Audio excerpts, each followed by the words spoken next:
கோயிலுக்கு போகிற பைபிளை பற்றி பாடுற பாடல். கோயிலுக்கு போய் ஜெபத்தை கேட்டு ஆலயத்துக்கு போகிறவங்க நல்லா இருப்பாங்க. அப்படி கோயிலுக்கு குடும்பமாக போகாமல் அவன் பாட்டுக்கு கோயில் அவன் இஷ்டத்தை சுற்றிட்டு இருந்தான்னா அவன் சாத்தானுடைய பிள்ளையாக மாறி கெட்ட பழக்கமெல்லாம் அவனுக்குள்ளே வந்து சாகந்துட்டு அவன் கஷ்டப்படுவான். அதுதான் இந்த பாடலுடைய பொருள். பாடுறேன், கர்த்தர் ஆசீர்வதிப்பாராக. ஸ்தோத்திரம்.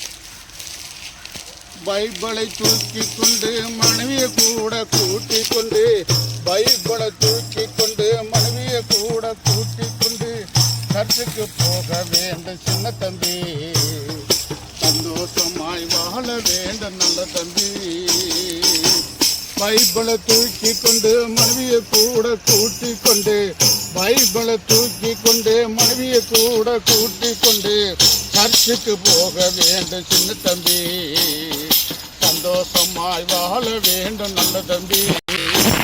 நீ சந்தோஷமாய் வாழ வேண்டும் நல்ல தம்பி.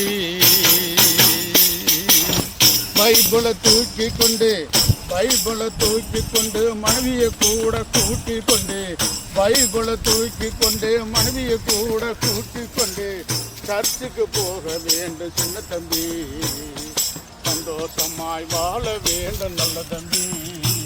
நீ சர்ச்சுக்கு போக வேண்டும் சின்ன தம்பி, சந்தோஷமாய் வாழ வேண்டும் நல்ல தம்பி.